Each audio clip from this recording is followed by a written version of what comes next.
Boom, people, welcome back to the show. So today we're going to talk about the top 10 fund myths that you need to know. So let's kick it off. Number 10 is you need a license to run a fund. Now, it's a question I get all the time from people. What licenses, regulations do I need? So if you guys remember from previous videos, I talk about if you don't charge a management fee, and you're not trading on public markets, you're not trading futures or commodities or Forex trading, and you don't charge a management fee, you don't need to have a license.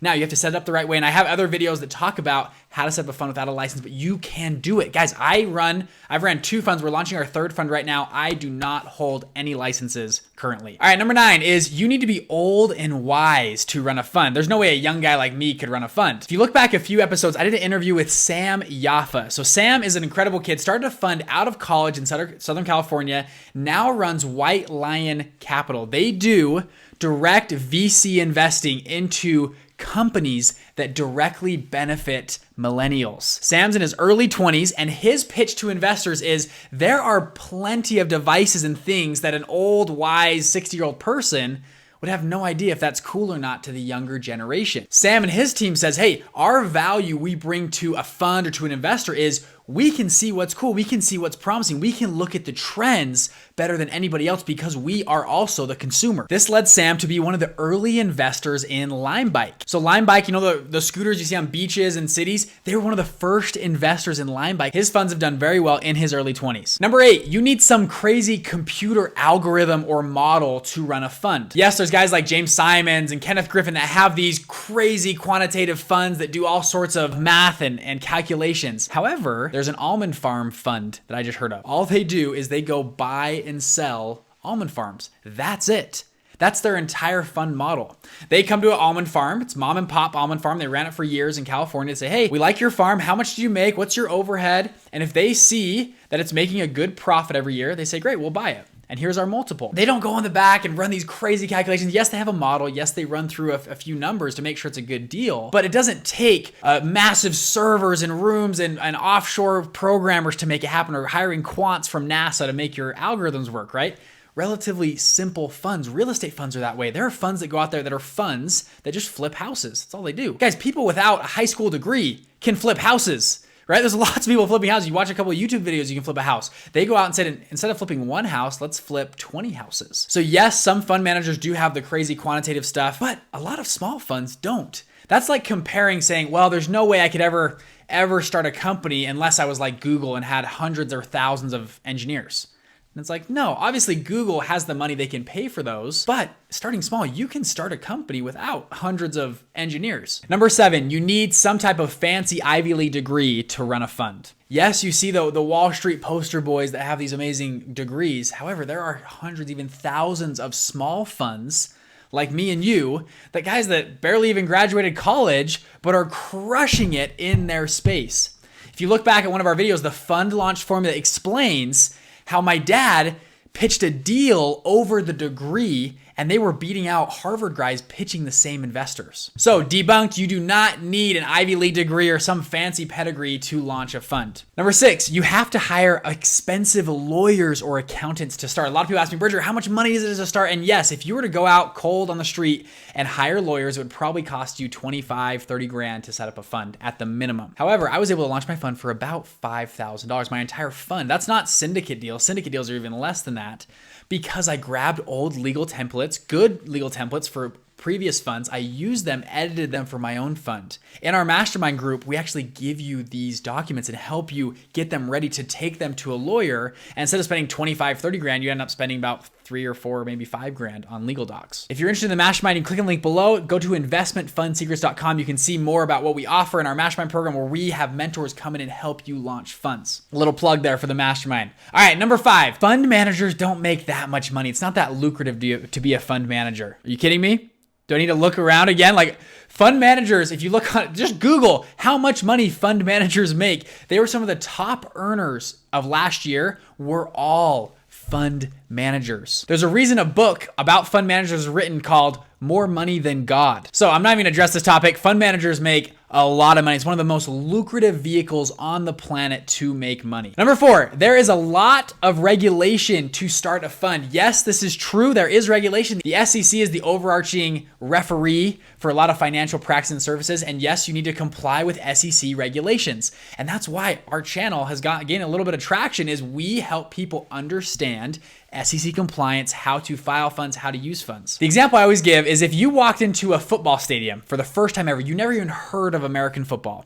You walk in and you just start to watch the game. I'm gonna bet after 30 minutes, you're gonna be pretty confused, pretty bored, and thinking, who are these crazy Americans that they have punts and there's a 4th down and there's a flag and they got to go back and forth and their turnovers, interceptions. What is going on in this game? However, if someone sat down next to you for 15 minutes, explained the rules of football, what a punt is, what a touchdown means, what a field goal is, after about 15, 20 minutes, you could probably understand the rules of the game and might actually even like it by the end of the game. The same thing is true with financial services. A lot of things on the surface seem very complex. They seem out of and left field. You don't understand how things work. However, if someone like one of our mastermind mentors sits down with you, or my dad or other of these mentors we brought on sits down with you and teaches you the rules of the game, things get a lot easier and become pretty easy to play. And you can start figuring out strategy and figure out, oh, on a 3rd down, we should do this, or on a 4th down, we should do this. The same thing is true in the fund space. Once you learn the rules of the game, everything else gets easier. And that's what I'm here to teach you about, is the rules of the game. Number 3, you need to know a lot of people with money. Yes, this does help. If your grandpa's a billionaire, that would help if you're starting a fund.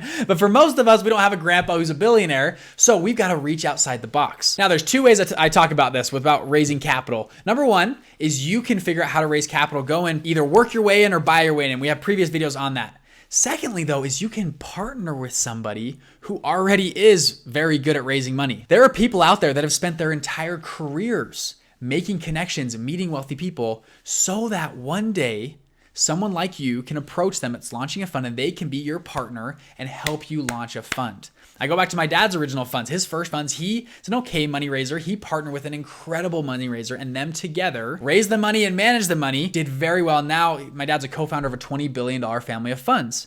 He did it by partnering, finding people who had the skill sets that he didn't have. Number 2, you need lots of time to run a fund. It's very time intensive. And I would agree with this. Yeah, it is time intensive to run a fund. It's like anything in life. You got to put effort and time towards it. But what other thing are you going to put time towards that's more valuable and going to make you more money than running a fund? So yes, it does take time to run a fund. However, it's one of the best vehicles on the planet to make money, most lucrative path to do it. So your time, what's better spent than going after one of the best vehicles on the planet? Yes, you can keep working your 9-to-5 job, starting your small little business, or you can dedicate yourself to a fund. I love Steven Schwartzman. He's the co-founder of Blackstone, one of the largest funds in the world, managed over $300 billion. Incredible fund. He says it takes about the same amount of work to start a small company, small organization, small house flip as it does to do a big company or a big organization or a big flip. So why not, if you're going to spend the same amount of time doing either one, why not spend time going big? I love Steven Schwartzman's attitude toward that, and he did that with Blackstone. Their first fund, they raised $1 billion in their first fund, biggest raise ever on a first fund, and they've crushed it ever since. But I think that is true for a lot of us. A lot of us play too small because of some theoretical false beliefs in our head that we can't do it or we can't succeed and get there. And that segues us into number 1. The top myth about launching your own fund is, Bridger, I just don't know if I'm up to the task. And this is a fantastic question. I felt this many times. Am I up to the task of running a fund? And this is where a lot of these questions dovetail into, well, I don't have the degree. I don't know the people that have money. I don't know how to manage. I'm not old enough to manage money. I don't have the experience. I don't have the confidence to manage money or manage a fund. And yes, it's true. I've said this in previous episodes. Running a fund is a big deal. However, I'll go back to what my dad said. In my dad's story, he grew up in North Las Vegas, went to a ghetto high school, barely got into college, graduated with C's and B's in college with 2 kids, had just been an entrepreneur his whole life. He just hustled and worked. And he told me this, Bridger. He said, throughout my experiences in the companies I ran, I figured out that I was good at managing the books of our company. I was honest. Money didn't really tempt me. I wasn't greedy. I didn't want to steal from the company ever. And third was he had finally built up the confidence in himself to say, you know what? I can do this. And no, you don't need to be a quantitative trader on Wall Street to run a fund. There are lots of funds out there that are flipping houses, that are buying almond farms. Mine does debt. I do loans to entrepreneurs. They're very simple. They're relatively simple loans. I'm not doing that much quantitative analysis on my loans. But we've been able to find an alpha, find a niche for what we're lending and what we're doing. There's funds out there that all they do is they found a niche on Hollywood. They go find broke writers. They go and buy their plays or their movie series or TV series or whatever it is. They feel like they're good. They get legs. They buy the rights to them, and then they can take them to Netflix, to HBO, to leverage them. That's their entire fund. That's all they do. If you feel like you're not up to the task, that's okay. Because traditionally, the way people teach you how to launch a fund is very daunting. If you've gone through our webinars or web class, we teach it in a totally different way using the fund launch formula. And I promise you, once you learn that fund launch formula, hopefully it'll take a few bricks off your shoulders like, oh, I could do this. I could figure this out. If other people are already doing this, why not you? I think that's one of the greatest questions you can ask yourself about anything in life. Why not me? All these other people are being successful, making money. They're doing well in their career. They're starting businesses. They're good in athletics. Why not me? What's so different about them and me is they have the confidence and the will to go forward and set the goal and the path. And maybe you don't start a fund this year or next year. That's okay. You've got an entire lifetime to prep and get ready and launch a fund. It's okay. There's no big overarching timestamp on our lives. You can have patience with it. And a lot of people in the back of their mind say, I want to start a fund one day. And if you keep learning and applying what I'm teaching and using the principles and understanding what's going on, you'll be able to attract those types of people to you. I love Tony Robbins has a great quote about this. He talks about how there's a part of your brain that's responsible of keeping out 99% of all stuff that would distract you. He goes, for example, have you ever bought a new car before or looked at a new car? And I just had this, my business partner just bought a new Audi. And the moment he started talking to me about this Audi, it was gonna be a silver Audi and all this stuff, I started to see silver Audis everywhere. Every time I got, I'm like, oh my gosh, my neighbor has one. And up the street I was driving, I saw a silver Audi. And I started to see silver Audis everywhere. And I'm sure a lot of you guys have felt the same thing. The same thing happens when you start learning about funds and syndicates, is when you start learning about this world, you start talking to people and recognizing other people and other places and other niches you could build a fund for. So whether it's right now or in 50 years, that's okay. There's plenty of time on this planet. We've all got time out here. So whether it's today or in 10 years, that's okay. But just learning about the fund world attracts those type of people too. And the last secret I'll tell you is this, is there are a lot of people out there that have a dream one day of running a fund. There are people out there that have flipped houses for a while, done trading on a small scale, maybe they've worked on Wall Street or they went to Harvard and they have this dream of, man, one day if I could be a fund manager, that would be incredible. However, they don't know the stuff you know. They don't know the stuff that we teach in this small corner of the internet we talk about. And when you go to them and say, hey, I'm setting up a fund and I want you to be my chief investment officer. They go, really? You go, yeah, I got the money. I'm pulling another guy that's going to raise the money. I'm going to be kind of the middle management part. We're going to have a quantitative person over here that does the investing. That's going to be you. And maybe it's an accountant, whoever it is. People get drawn when you start bringing up that you're going to launch a fund and you know how to do it and you're going to set it up. And whether it takes you a little bit of time or a lot of time, it's okay, but you're going to figure it out and be the leader. People get attracted to you. I think Elon Musk is one of the greatest examples of this in our world today. Elon Musk gets up on stage and says, we're going to Mars. And I don't know how to build a rocket. I don't know how to do jet fuel. I don't know how to do anything, but we're going to Mars. And guess who starts calling him? Engineers, rocket scientists, businessmen want to put money in. They all want to fuel the dream to go to Mars. Elon Musk says, we're going to make an electric car. We're going to make a Cybertruck. We're going to make a Roadster. We're going to make fuel cells for these semi trucks that go 1,000 miles. He gets on stage and people love it and they get behind him. And he says, honestly, he's like, I don't know how to do it, but I can find the people who can do it. I love, there's one story from Henry Ford, and Henry Ford is, so he's in court and they're asking him, they say, Henry, for pretty much negligence, Henry, you don't know how to build a car and you're putting people in these cars and they're crashing and dying. And they go, Henry, you are negligent. You don't know the first thing about building cars. And he goes, in this case, he goes, what I do have is I have a telephone on my desk, and between those 10 digits on the telephone, I can call up anyone in the world that can build me and do whatever they want for me. And he said, that is my power. And the court case was dismissed. And it was a pretty cool quote of Henry Ford recognized, I can't do everything, but I have a phone. I have the resource to find other people that can do it for me. He had the dream. And that's what we are. As the fund managers, as that top peak, we have the dream. We go out, we have the mission, and we can build people around us. No one does this alone. So if you feel like you can't do it for that last one, you can't do it, that's okay. No one does this alone. Find team members. If you feel like you need a Harvard degree, great. Go find a partner with a Harvard degree. If you feel like you can't raise money, go find a partner that can help you raise money. If you feel like, I don't know what to invest in, go find some house flippers or people trading already.